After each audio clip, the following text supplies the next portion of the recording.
Bismillahirrahmanirrahim. Assalamualaikum warahmatullahi wabarakatuh. Innal hamdalillah nahmadu wa nasta'inuhu wa nastaghfiruh wa na'udzu billahi min shururi anfusina wa min sayyiati a'malina.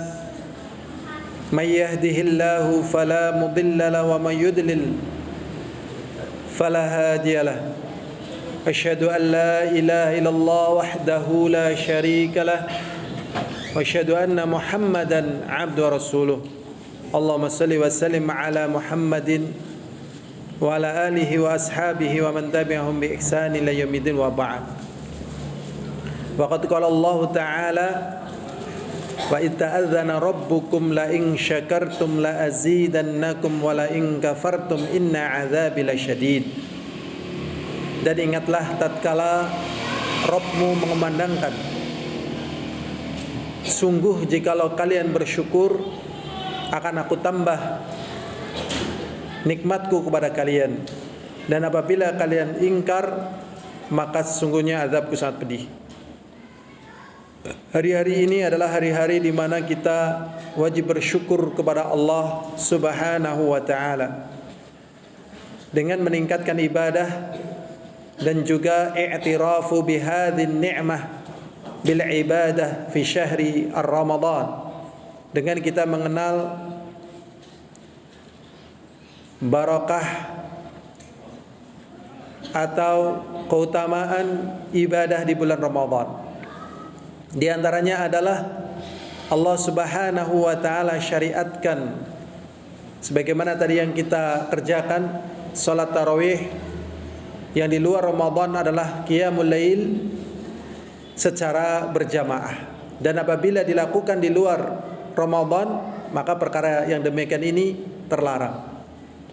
Kemudian juga sebagaimana yang sudah kita ketahui bersama, seperti dalam hadis Abu Hurairah radhiyallahu taala anhu, baik diriwayatkan Muslim ataupun yang lainnya, Rasulullah sallallahu alaihi wasallam mengatakan, "Idza jaa Ramadan futihat abwabul jannah wa ughliqat abwabun niran wa sufidatis syayatin." Apabila datang Ramadan maka akan dibuka pintu surga dan ditutup pintu neraka dan dibelenggu syaitan. Dan ini menunjukkan rahmah dan barakah yang Allah berikan pada bulan Ramadan, sehingga tatkala kita tidak menggunakannya maka ini menjadi kerugian dan penyesalan yang sangat mendalam dan tidak bisa tertukar atau terulang kembali. Karena yang demikian ini adalah keutamaan yang Allah mudahkan kepada hamba-hambanya yang bisa mendapatkan rizki yang besar berupa ibadah di saat-saat kita saat ini. Teringat dalam sebuah firman Allah SWT mengatakan, "Tazawwadu fa inna khairaz zadi taqwa." Berbekalah, karena sebagus-bagus perbekalan adalah takwa. Jadi kehidupan manusia sangatlah pendek. Pasca kematiannya sangat panjang dan tidak mungkin kembali dan terulang. Bapak kita Nabi Adam alaihissalatu wassalam sampai detik ini tidak bisa kembali ke alam dunia ini. Para nabi, para rasul yang telah meninggal tidak bisa kembali. Mereka alhamdulillah dalam keadaan nikmat di alam kuburnya. Demikian juga Fir'aun, Qarun yang telah mati pun tidak akan kembali. Maka perjalanan yang pendek, kemudian setelahnya akan sangat panjang, persis seperti yang dikatakan oleh pepatah, "Man 'arafa bu'das safari ista'adda." Barang siapa yang tahu perjalanan itu akan panjang, maka hendaklah dia persiapan. Maka di waktu-waktu yang pendek ini kita perlu mengetahui bagaimana caranya di waktu yang pendek ini bekal kita bisa berlipat. Ada satu pertanyaan yang diberikan kepada Syekh Abdurrahman Nasir Sa'di, Syekh, bagaimana caranya kita melipat gandakan pahala? Jadi melipat gandakan amalan dohirnya sulit karena waktu sama, 1 kali 24 jam. 1 menit 60 detik, 1 jam 60 menit, 1 bulan 30 hari atau 31 hari atau 29 hari, 1 tahun 12 bulan, sekitar 350 hari. Itu sulit. Maka yang terpenting bagaimana pahala itu berlipat. Maka Syekh Abdurrahman As-Sa'di menjawab, berlipatnya pahala itu bisa kembali kepada orang, bisa kembali kepada amalan itu sendiri, bisa kembali kepada waktunya, bisa kembali kepada tempatnya, dan bisa kembali kepada niatnya. Walaupun secara keumuman kebaikan itu akan dilipat gandakan 10 kali lipat sampai 600 kali lipat. Ini sudah diketahui. Tetapi ada jenis amalan-amalan yang penggandaannya lebih daripada itu. Seperti misalnya contohnya di dalam hadis qudsi Allah SWT berfirman, illa shaum wa anna ajzibih. Kecuali puasa. Jadi puasa pelipat gandaannya Allah SWT yang akan melipat gandakan. Jumlahnya berapa? Nggak ada yang tahu. Di sini ada penjelasan yang terdekat, termudah. Tatkala kita ingin melipat gandakan pahala, yang pertama kita harus ikhlas atau iman atau ikhtisab. Tanpa perkara ini maka tidak bisa. Jadi kalau orang mengerjakan tidak dengan perkara ini, seperti yang Allah SWT katakan, wa qaddimna ma 'amilu min 'amalin faj'alnahu haba'an manthura. Dia telah banyak beramal, disangka dengan apa yang dia amalkan akan mendatangkan pahala yang besar, ternyata sudah tidak ada gunanya karena tanpa perkara ini. Dan banyak orang beramal terlepas dari perkara ini. Makanya Rasulullah SAW mengatakan, man shama ramadhana imanan wa ihtisaban ghufira lahu ma taqaddama min dhanbi. Dalam satu riwayat, man qama ramadhana imanan wa ihtisaban ghufira lahu ma taqaddama min dhanbi. Kalau man qama berarti qiyamul lail, ya, mencari malam qadar misalnya. Man shoma berarti puasa, tapi syaratnya apa? Iman, dan juga berharap pahala. Jadi tidak bisa kita mengerjakan puasa kalau sebagian orang puasa itu misalnya biar langsing atau ikut-ikutan orang atau perkara yang lainnya, maka tidak bisa. Harus dengan iman dan juga memang berharap pahala, dimasukkan dalam surga dan dijauhkan dari neraka. Ini perkara yang penting, karena tatkala manusia beramal tanpa ini, persis sebagaimana yang dikatakan oleh sebagian salaf, rubba amalin saghirin yukabbiruhun niyah wa rubba amalin kabirin yusaghiruhun niyah. Terkadang amalan yang kecil itu menjadi besar karena niat, dan terkadang amalan besar menjadi kecil gara-gara niatnya nggak terkontrol. Kita kasih contoh, orang memberi makan kepada orang yang berpuasa, pahalanya besar. Orang memberikan makan kepada orang yang sedang berjihad, pahalanya besar. Orang memberi makan kepada orang yang kesusahan atau orang yang memberikan kebaikan, pahalanya besar. Bagaimana misalnya kita memberikan makan kepada anjing? Apakah ini pahalanya besar? Mungkin lebih besar memberi makan kepada kucing tatkala sama-sama kelaparan, atau ke binatang lain yang mungkin kita ada tuntutan untuk memberikan pahala, memberikan sesuatu. Ternyata dengan amalan yang kecil, seorang pelacur dari Bani Israel itu bisa masuk surga dengan perkara ini.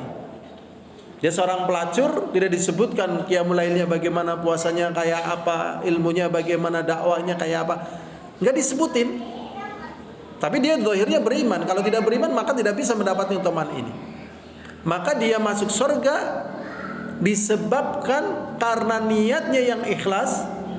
Tatkala dia habis mengambil air ke dalam sumur, kemudian keluar dari sumur dan kemudian dia minum, ternyata ada seekor anjing yang kehausan, sehingga dia turun lagi karena ikhlas, karena Allah SWT memberikan kepada makhluknya Allah yang membutuhkan. Maka nilai keikhlasan inilah yang menyebabkan amalan yang kecil tadi menjadikan besar di sisi Allah SWT. Jadi di sini penting kita perhatikan niat puasa kita, baca Quran kita, ya, kemudian dari amal-amal soleh yang lainnya. Karena juga dikatakan innallaha la yanzuru ila suwarikum wala ajsamikum walakinnallaha yanzuru ila qulubikum wa a'malikum. Sesungguhnya Allah tidak memandang kepada bentuk-bentuk fisik kalian dan penampilan kalian, akan tetapi memandang kepada hati kalian. Maka di sini hati ini harus dijaga. Jangan sampai hati ini tenangnya, damainya bukan karena Allah. Dan berapa banyak manusia melakukan amalan-amalan, dia kalau bahasa Jawanya itu angleh. Angleh itu kebiasaan, udah berjalan biasa. Seperti misalnya kakek-kakek menyisir rambutnya, ya, itu biasa, ya. Padahal kalau dia ikhlas, sehingga istrinya yang sudah jadi nenek-nenek melihat dirinya bersisir dengan pakaian yang rapi, seneng lihat suaminya walaupun sudah sepuh, rapi, bersih, seneng. Demikian juga istrinya, mungkin nggak berpikir, kenapa sudah tua masih bersisir dan sebagainya, ngapain? Suami saya tidak butuh. Tetapi tatkala dia memperhatikan amalan-amalan hati, dia ikhlas karena Allah. Mungkin suaminya nggak butuh, terserah. Dia bersisir, rapi, pakainya rapi. Maka suami yang sudah kakek-kakek, kalau ditanya suka lihat nenek ini bersisir atau acak-acakan jawabannya gimana nih kalau yang kakek-kakek ini misalnya? Suka yang lihat nenek bersisir atau acak-acakan misalnya loh. Jawabnya gimana? Bersisir ya. Nek suka lihat kakek itu pakai kaos Jupiter yang sudah bolong, ya. Kalau zaman dulu kan pakai kaos Jupiter sudah apa? Bolong, rasanya bahagia banget kayak gitu, ya. Atau pakai kaos yang rapi? Tanya ke neneknya itu. Tentunya akan menjawab. Nah, ini niat. Dan sekian banyak amalan berlalu begitu saja tanpa perhatian terhadap hati kita. Ya, inilah hal yang menjadikan, ya, berlipat gandanya pahala. Ada juga masalah waktu, masalah tempat, masalah orang. Sekian banyak permasalahan, cuman kayaknya waktunya sudah habis ya. Waktunya sudah habis kan? Cukupkan atau dijelaskan ini? Karena saya nanya-nanya kalau kultum jam berapa katanya. Katanya paling 10 menit, 15 menit, ini udah 15 menit. Nah, kalau saya sungkan sendiri kalau misalnya bahasa Jawanya itu nyorok bengkok. Nah, ini mau dinyorok bengkok atau cukup? Sedikit lagi ya? Nggak apa-apa? Sudah. Tadi pertama Pak, niat. Yang kedua, ya, yang bertalian dengan kita diantaranya adalah waktu atau juga tempat. Ya. Contohnya begini, kita sholat di rumah, ya, sendirian. Dengan kita sholat berjamaah di masjid, pahalanya besar mana? Masjid, ya. Berarti di sini tempat melipat gandakan pahala. Kita sholat di seluruh masjid yang ada di Indonesia ini, dengan kita sholat di Masjidil Haram, pahalanya besar mana? Masjidil Haram. Allah Subhanahu wa ta'ala mengatakan subhanalladzi asra bi'abdihi lailan minal masjidil haram ilal masjidil aqsa alladzi barakna haulahu linuriyahu min ayatina. Maha suci Allah yang telah memberangkatkan hambanya dari Masjidil Haram. Masjidil Haram di sini padahal bukan dari Mekah loh. Nabi Muhammad SAW diberangkatkan dari Masjidil Haram itu bukan dari Mekah, tapi dari rumahnya kalau nggak salah Ali bin Abi Thalib atau sekitaran itulah. Sehingga oleh para ulama dikatakan keutamaan sholat di Masjidil Haram ini bukan hanya di Mekah saja, tetapi di lingkaran atau di wilayah yang masih masuk dalam kategori tanah haram. Nah ini berarti di sini tempat pengaruh, ya. Kalau berdasarkan hadis Rasulullah SAW, Rasulullah SAW mengatakan sholatu fi masjidi hadza afdalu alfu sholatin atau alfu rakaatin mimma siwahu illa masjidil haram. Fa innahu sholat fi masjidil haram bi mi'ati alfi rakaatin. Rasulullah mengatakan sholat di masjidku ini lebih utama ya 1000 rakaat dibandingkan di masjid yang lainnya. Jadi kalau misalnya di sini satu hari 17 rakaat yang wajib saja, kalau di Masjid Nabawi kali 1000, 17 kali 1000. Kalau di Masjidil Haram ya 17 kali 100.000 rakaat. Itu kalau wajibnya saja. Jadi tempat pengaruh. Ya sehingga terkadang orang memang butuh melipat gandakan pahala dengan diantaranya apa? Tempat tadi. Ya. Kalau di Masjidil Aqsa para ulama meriwayatkan itu 500 kali lipat. Ini masalah tempat. Ya, doa di multazam dengan doa di sini makbul di mana? Di multazam ya. Di Raudhah dengan di sini makbul mana? Ya di Raudhah. Ya di Arafah dengan di sini makbul di mana? Ya kan? Mati di sini dengan mati di Madinah utama mana? Madinah ya kan? Jadi tempat itu apa? Pengaruh. Nah, tempat itu pengaruh. Kemudian bertalian dengan waktu. Tatkala seseorang tadarus Quran di hari-hari di selain Ramadan, dengan dia tadarus Quran, alhamdulillah dia menempati malam qadar. Di waktu malam qadar ini pahalanya berlipat. Dia berzikir, berwirid di bulan Ramadan, pahala berlipat. Dia beribadah di 10 hari yang pertama di bulan Dzulhijjah, pahalanya berlipat. Jadi di sini pahala berlipat di antaranya waktu dan juga tempat. Ini. Kemudian ada hal lagi, ini yang ketiga. Bisa jadi bukan bisa jadi. Yang ketiga, ini orangnya. Jadi beda orang, beda apa? Pahala. Walaupun amalannya apa? Sama, ya kan? Sama-sama sholat saat ini coba. Apakah pahala yang diterima, semoga Allah menerima pahala. Apakah pahala yang diterima dari orang yang sholat di sini jumlahnya sama atau beda-beda nilainya? Beda-beda. Ada yang mungkin lagi takbir Allahu Akbar, oh ya kuncine nang kana cule. Ya Allahu Akbar, aduh kita kiane urung kebayar. Allahu Akbar, aduh ke, ya kan?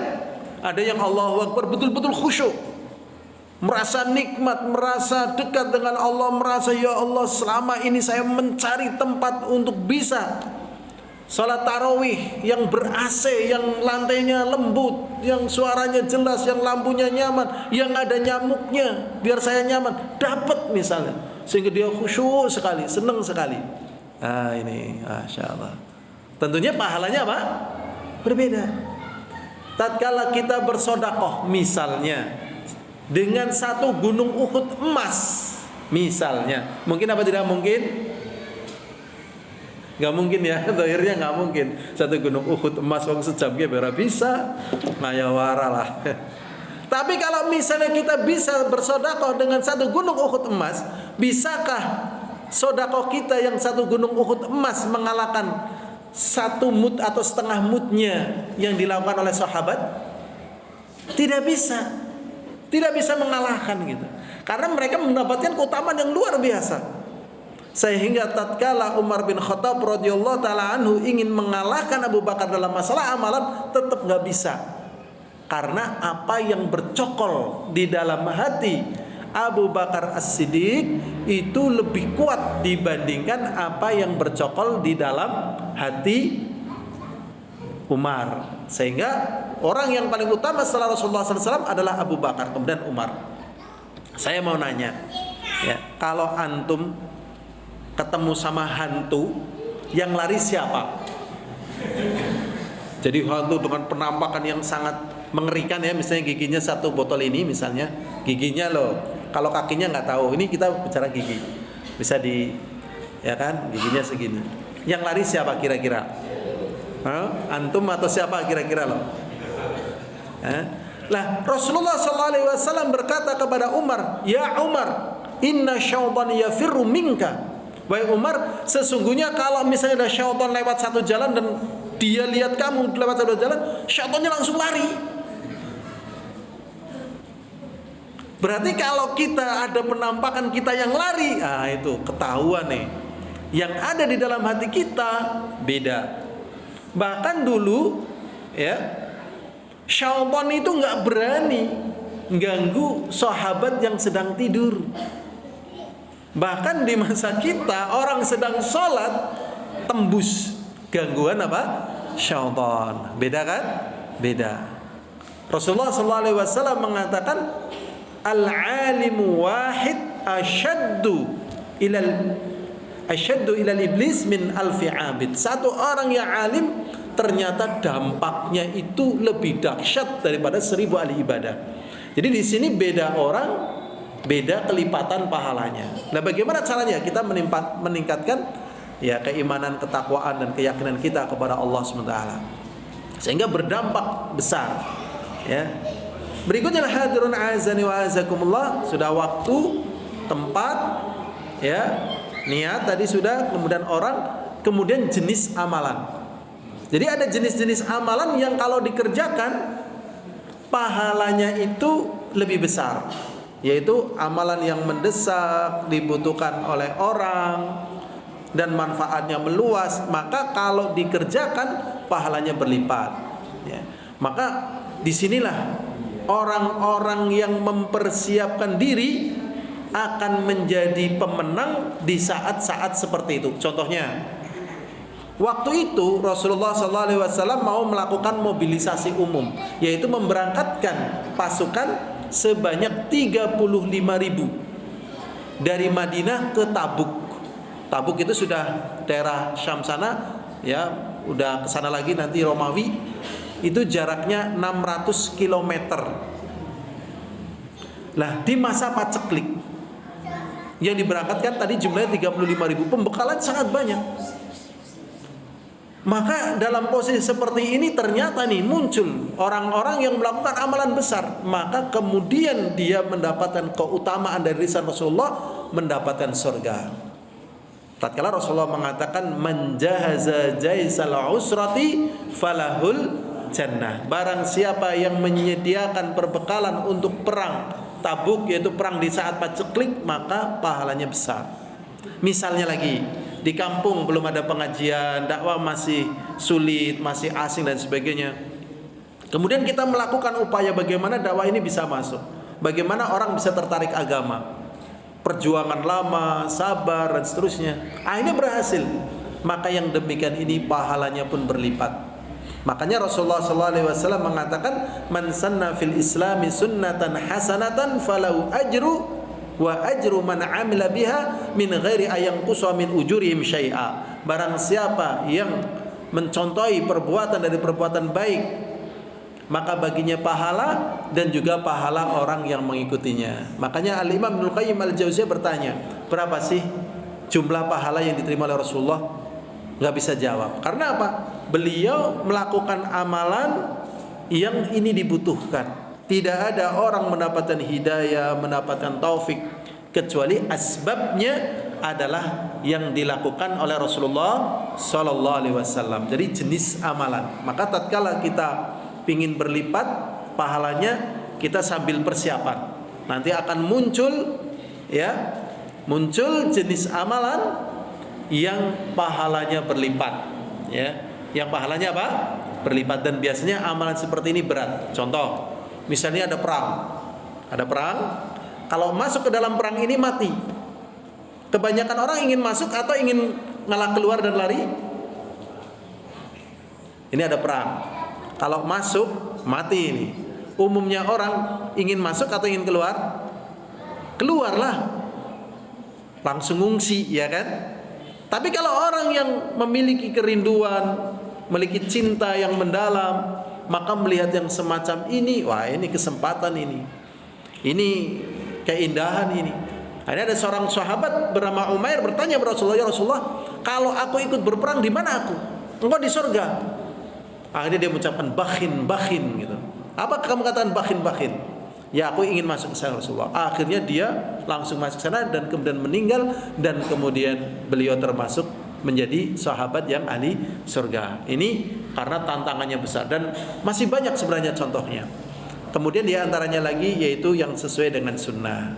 Kalau tidak sesuai dengan sunnah, maka terkadang mendapatkan apa? Dosa. Ya, ada yang tidak dapat pahala, ada yang pahalanya habis, ada yang mendapatkan dosa, bahkan ada yang di samping mendapatkan dosa, amal-amal soleh yang lainnya hilang. Maka harus sesuai dengan apa? Sunnah Rasulullah SAW. Maka sebagian salaf mengatakan iqtisadu fi sunnah khairum minal ijtihadi fil bid'ah. Sederhana tapi sesuai tuntunan. Ini lebih bagus daripada ya bersemangat tetapi tidak sesuai tuntunan sunnah. Contohnya misalnya begini, saya ingin puasa saya lebih maksimal. Ya, tatkala sudah tenggelam matahari, nanti dululah, saya bukanya nanti jelang isya biar mantep gitu ya. Nah, baru setelah mau jelang isya dia baru buka. Kemudian dia juga ingin biar puasanya mantep, saya sahurnya lebih gasing. Sahurnya jam 12 atau jam 2 misalnya. Apakah yang demikian ini mendatangkan kebaikan? Tidak, karena tidak sesuai dengan tuntunan Rasulullah SAW. Rasulullah mengatakan, la yazalu hadhil umma 'alal khair ma 'ajalul fitra wa akhiru as-sahur. Senantiasa umat ini dalam keadaan baik tatkala dia menyegerakan berbuka. Ada hal yang bisa membatalkan puasa tanpa makan dan minum. Contohnya apa? Nah, biar kita bisa mengamalkannya di sini. Ada yang bisa membatalkan puasa kita tanpa makan dan minum. Apa misalnya? Ya. Niat. Jadi misalnya antum dari Prokerto, dari Gombong lah, dari Gombong, di Gombong sudah azan. Nah kalau antum berhenti nggak mungkin, karena antum ditunggu, ya ditunggu. Kalau antum sampai sini masih nambah waktu, karena jalannya pas rusak, bisa setengah jam misalnya. Apa yang antum harus lakukan biar menyegerakan berbuka? Niat. Antum membatalkan puasa antum dengan apa? Niat, begitu. Dibatalkan. Maka ini antum sudah mengerjakan sesuai dengan sunnah. Ini saja yang bisa kita ambil ya dari pelajaran. Semoga Allah melipat gandakan pahala kita dan semoga Allah SWT ya memudahkan kita semuanya untuk sampai di surganya. Walhamdulillahirabbil alamin. Assalamualaikum warahmatullahi wabarakatuh.